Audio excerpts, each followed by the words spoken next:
Thot Allahu innahum fityatun amanu bi rabbihim wa zidnahum huda. Thot ata ishin sa djelmosha që kishin besu Zotit tyre, wa zidnahum huda. Thot Allah ne ja kemi shtu hala ma shumë udhëzimin, wa rabatna ala qulubihim, edhe ja kemi lidh, ja kemi forcu zemrat.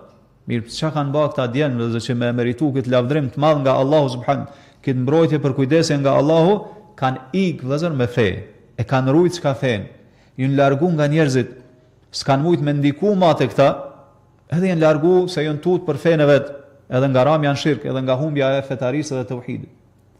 Këtë pozitë vëzër shikoni këta nuk e kanë arrit me punë shumëta, të lloj-llojshme, në kohë të gjatë, mirë po e kanë arrit vëzër çka me vërtetësinë që e kanë pas në raport me Allahun subhanahu wa taala.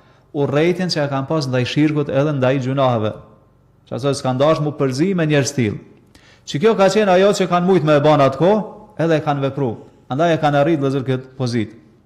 E që na mëson kjo dhe na mëson se na nuk duhet me këshyr sa po bën ti punë të mira, çfarë dije ki, sa po ju bën dobi njerëzve, mirë po shiko sa po je i vërtet, i sinqert në çdo vepra për Allahun subhanahu wa taala. Se përndryshe vëzër din bazë haditheve Khawarij, ai grupi devijum, kanë qenë për njerëzve që më shumë ti ka bën punë të mira. Agjerim, siç e kemi vënë derse të kaluam. Lexim Kur'ani, namaz, çka ju ka thënë pejgamberi sahabive, ju i nënçmoni këto në krahasim me adhurimin që e bajnë ata. Mirë po, thot pejgamberi njeri që më shumë ti ka pas dije me ta, që nuk flet nga vetja po me shpallje, yamruquna min ad-din kama yamruqu sahmu min ar-ramiyah.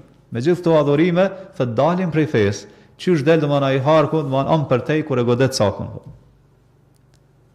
Shkolla është që na e shfaq realitetin e kësaj, që vërtetësisë me Allahun. Siç thotë Ibn Kaimi rahimahullah, thot për këtë arsye, thot kuptimi i fjalëve të tij, thot origjina e të gjitha veprave të zemrës, thot është as-sidq, vërtetësia.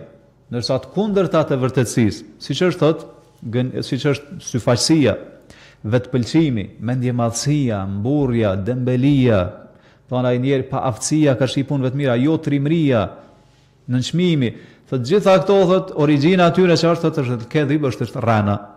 Andaj thot çdo vepër e mirë, qoftë e brendshme, qoftë e jashtme, thot burimin e ka të vërtetësia. Çdo vepër e keqe thot e prishur, qoftë e brendshme me zemër apo me gjymtyr, thot burimin e ka tek gënjeshtra tek rëna.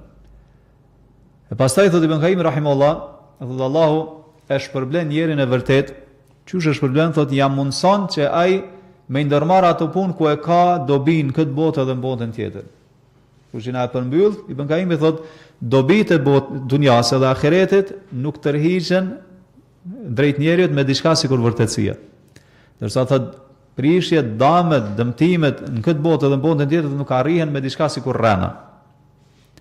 Andaj thot Allahu subhanahu wa taala nuk e ka begatu njeriun, masi që ja ka dhënë Islamin, me begati më të madhe se sa vërtetësia. Thot sepse vërtetësia e ushqen Islamin e njeriut, edhe është jetë e Islamit. Thot edhe Allahu thot nuk e ka sprovu njeriun me sprovë më të madhe, më të rrezikshme se sa rrana. Rrana thot gënjeshtër është smundja e Islamit, thot edhe prishja e Islamit.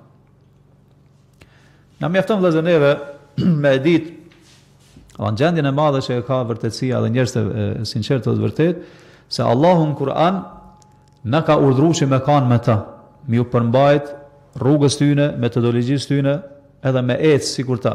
Thot Allahu ja ejuhalladhina amanu taqullaha wa kunu ma'as sadiqin. O besimtar, keni frikë Allahun dhe gjithmonë jeni me ata që janë të vërtetë dhe drejt.